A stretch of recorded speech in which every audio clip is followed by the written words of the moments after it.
Bom, a minha história, assim, eu sou médica formada em 2015, eu começo a fazer residência de clínica médica aqui na Santa Casa de São Paulo, ingresso na residência de geriatria, tudo ainda muito tradicional, né, os medicamentos que a gente tem para Alzheimer aí faz mais de 20 anos e a gente não tinha nenhuma novidade nos tratamentos para Alzheimer.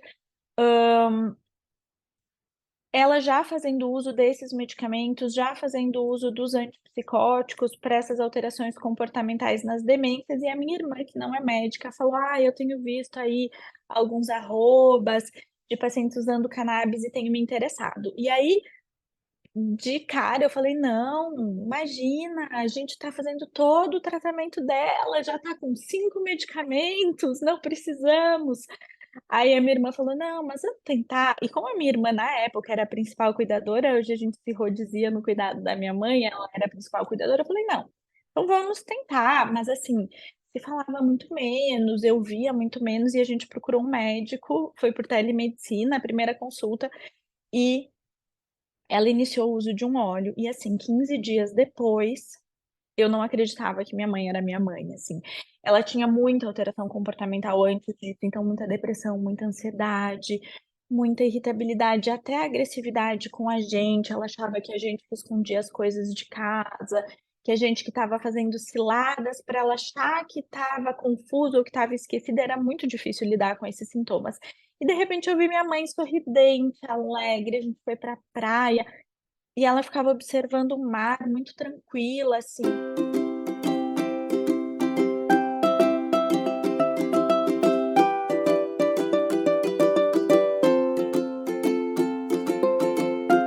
Na Visão hoje vai conversar com a médica geriatra, a doutora Gabriela Reginato Mânica, já que a gente está no Setembro Amarelo e também no mês dedicado à doença do Alzheimer, como uma forma de conscientizar toda a população, toda a sociedade sobre essa condição neurodegenerativa crônica, não tem cura. Doutora Gabriela, muito obrigada pelo teu tempo.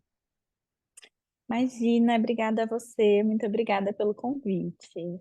Doutora, diretamente ao assunto, como é que funcionam os tratamentos com cannabis para quem tem doença de Alzheimer? Então, a gente já conhece algumas vias aí para melhora da qualidade de vida para esses pacientes através do uso de canabinoides. Então, assim, a doença de Alzheimer, ela é uma doença crônica neurodegenerativa que não tem cura e que cursa com perda de funcionalidade dos pacientes.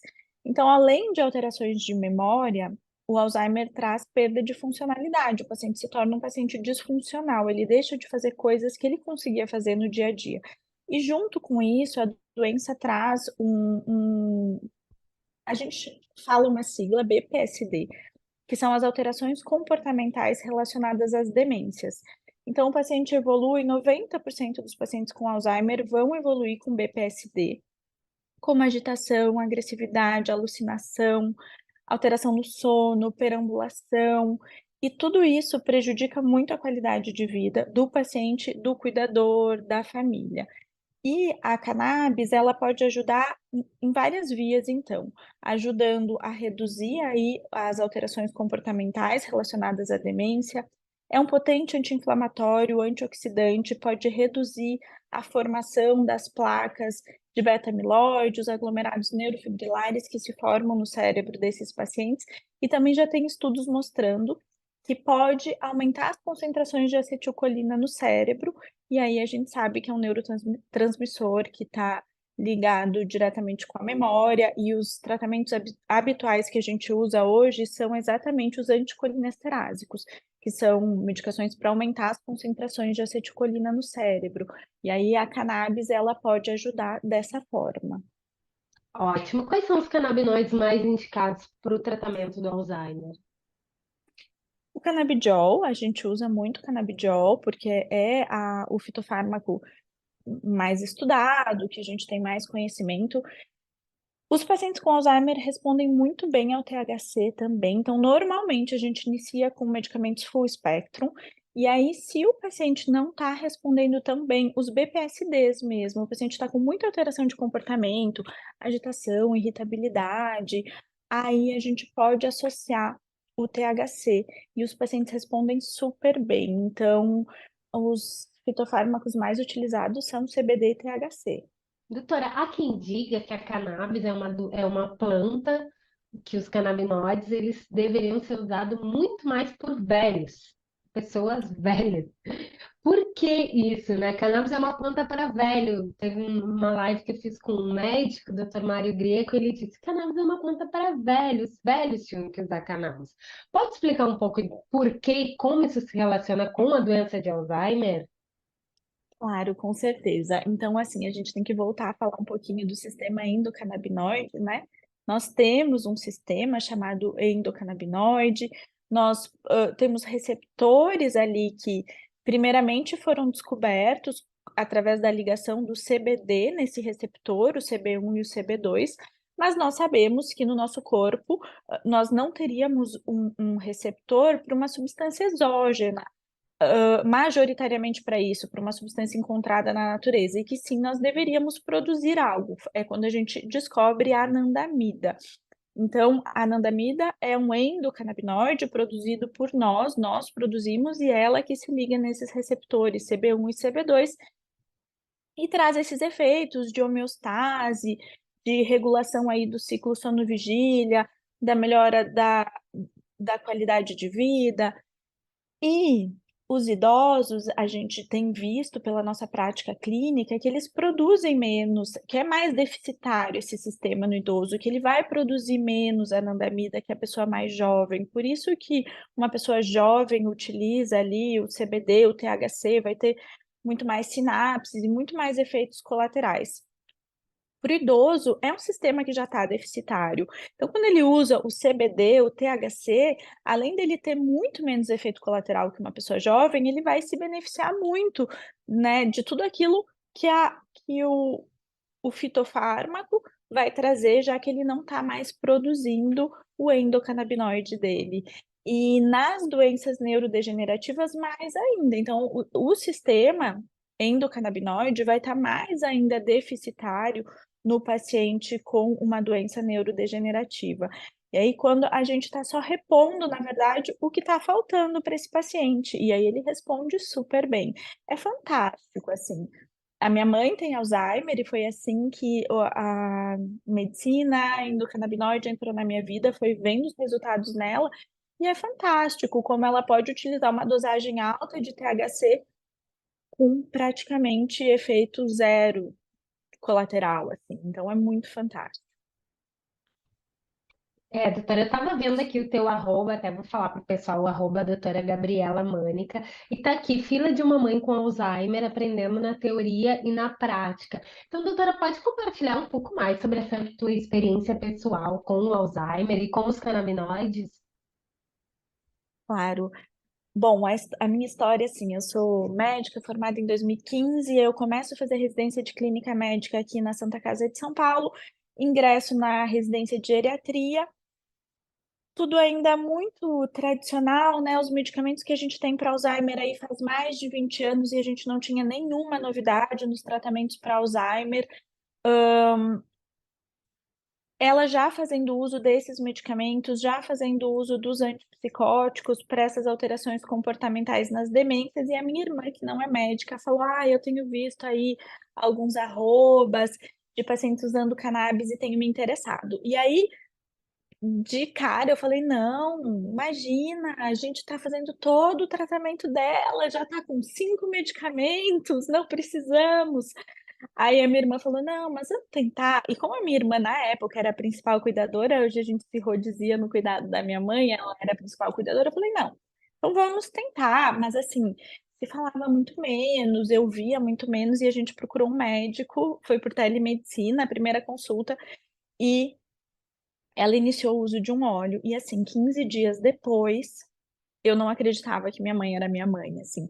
Ela tinha muita alteração comportamental antes disso, então muita depressão, muita ansiedade, muita irritabilidade, até agressividade com a gente. Ela achava que a gente que escondia as coisas de casa, que a gente que estava fazendo ciladas para ela achar que estava confuso ou que estava esquecida. Era muito difícil lidar com esses sintomas.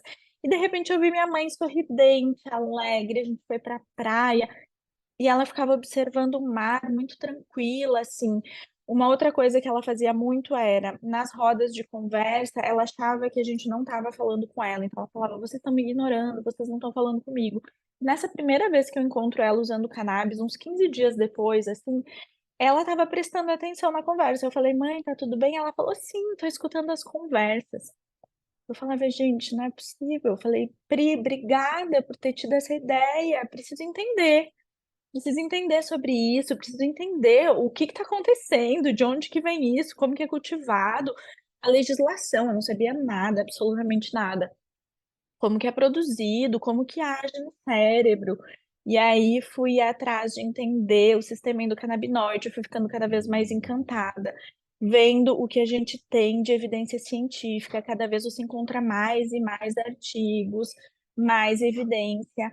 E, bom, o tratamento da minha mãe acabou sendo ajustado, o óleo foi trocado a marca, depois eu assumi o tratamento, eu associei THC para ela, isso já faz uns 2 anos, 2 anos e meio, e hoje, assim, o que eu tento é levar informação para as pessoas, levar tratamento. Hoje eu acompanho, assim, acho que uns 200 pacientes com Alzheimer em uso de cannabis, e é muito fantástico os resultados. Claro, não são todos os pacientes que vão responder dessa forma. Tem casos e casos, tem casos mais complexos, tem casos mais leves, mas, assim, a maioria tem algum benefício. Ótimo, doutora, que história emocionante. Muito obrigada por compartilhar com a gente. Eu queria falar um pouco, antes da gente terminar essa entrevista, sobre a doença mesmo de Alzheimer. Quais são os primeiros sintomas? Quais são as causas? E se tem alguma forma de prevenir o Alzheimer? Certo. Bom, então eu falei um pouquinho, mas só retomando, é uma doença neurodegenerativa e que se dá através da formação de placas beta-amiloides. Por um erro ali mesmo, essas placas começam a se formar e se depositar no cérebro, e os primeiros sintomas da doença começam normalmente por esquecimentos. Então, esquecimentos pontuais, mas esses esquecimentos vão se tornando esquecimentos mais frequentes. Mas o principal para a gente fechar o diagnóstico, agora está vindo muita novidade. Esse ano foi um ano de muita novidade, de novos tratamentos que ainda estão nos Estados Unidos, a gente ainda não tem no Brasil, de tratamentos para fases mais precoces, não para fases mais avançadas. Mas tá vindo aí, dosagem de marcadores, e aí o diagnóstico vai ser mais fácil através desses marcadores, mas o quadro clínico começa com esquecimentos, e para a gente fechar o diagnóstico, obrigatoriamente o paciente tem que ter perda de funcionalidade. Então não é só esquecimento, tem muito paciente que chega no consultório muito preocupado: "Ah, eu esqueci o nome de uma pessoa, eu esqueci o que eu fui fazer". Tem muita questão de distração, de ansiedade que pode trazer esses esquecimentos. O Alzheimer, ele traz perda de funcionalidade, então o paciente deixa de fazer coisas que antes ele fazia, como pagar uma conta, tomar medicamento, fazer uma comida, então ele começa a ter dificuldade para fazer uma receita que antes era super simples. Começa a ter impacto, sair de casa, deixar uma janela aberta, uma porta aberta, e a família começa a perceber que aquele paciente está disfuncional. Então, os sintomas é isso, não é são esses, não é só esquecimento, e sim perda de funcionalidade. E as formas de prevenir hoje, então a gente sabe que tem essa característica genética e tem formas mais precoces, e as formas mais precoces elas estão mais ligadas a características genéticas, mas tem forma de prevenção sim. Então, através da alimentação, a gente tem uma dieta que se chama dieta Mind, que é uma dieta do Mediterrâneo ali, eles viram, né, que tem aquelas blue zones, onde tem pacientes que vivem muito mais tempo, são pacientes mais longevos, com menos comorbidades e com mais qualidade de vida.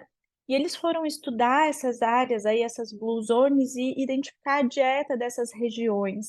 E aí tem a dieta mediterrânea, junto com a dieta DASH, que é uma dieta hipossódica, sem tantos alimentos industrializados, e já tem aí um pouquinho de evidência científica para isso, para a dieta MIND. Então é uma dieta basicamente aí a dieta do Mediterrâneo, com oleaginosas, com frutas vermelhas, Tem alguns alimentos, tem uma pesquisa na Universidade de Harvard que mostra que tem alguns alimentos que podem ajudar na prevenção: açafrão, cacau, frutas vermelhas. Além disso, a atividade física, importantíssima, a atividade física é uma das formas de prevenção. Evitar hábitos como tabagismo, etilismo, sedentarismo, tudo isso aumenta risco para doença cardiovascular, com isso o paciente pode ter microinfartos e ter aí uma demência mista vascular com Alzheimer. E convívio social importantíssimo, teve um aumento aí no número, desculpa, deixa eu pôr meu fone. Teve aí um aumento do número de diagnósticos de demência após a pandemia, justamente por esses pacientes terem ficado reclusos e com baixo convívio social, então é muito importante convívio social. Escolaridade, o nível de escolaridade influencia no risco da demência. E de manter o cérebro sempre ativo. E se fala muito em palavra cruzada, mas o cérebro é muito esperto para a palavra cruzada, então tem que dar desafio para o cérebro mesmo. Às vezes aprender uma nova língua, aprender a mexer em tecnologia, leituras mais complexas, entender um tema mais complexo, não só a palavrinha cruzada em si, mas estimular o cérebro, forçar ele a se exercitar. Tudo isso é forma de prevenção. E tem alguns estudos começando a falar em possível prevenção com o uso de cannabis. Por quê?